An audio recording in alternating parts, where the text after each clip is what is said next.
The total number of seats in an auditorium is modeled by, and here's the function, where X represents the number of rows of seats.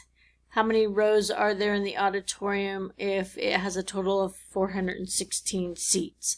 So it's looking for rows. And so you're going to set 416 equal to 2x squared minus 6x.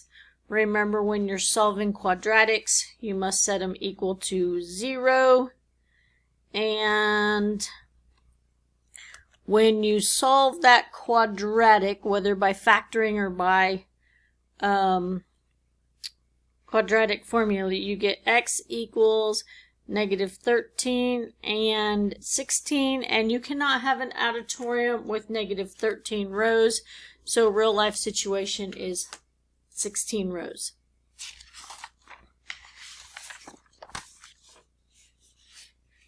Here is a pattern, and which expression can be used to determine the number of the small triangles in the nth set?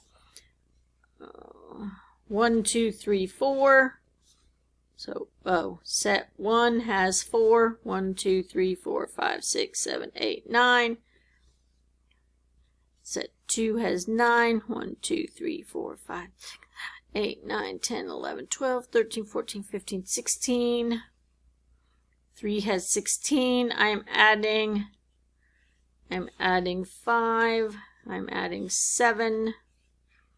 I'm adding 9. Okay, so if I put in a 1, okay, so it's not linear. This is an exponential, so we're going to look at that. Sorry, I don't have that answer. And then let's see what we can do. This is n squared plus 2n plus 1. If I put in a 2, it's 4 plus 4 plus 1 is 8.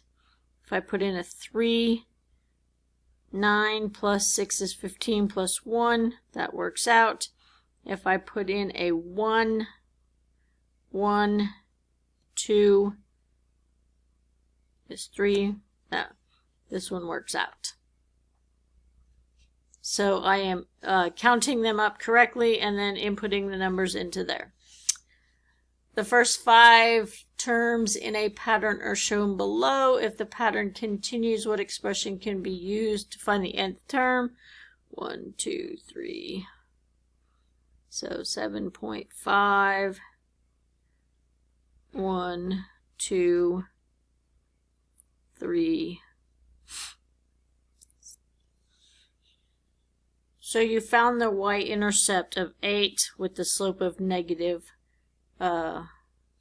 You're dropping 0.5, and so your equation is y equals negative 1/2 x plus 8, and it is linear.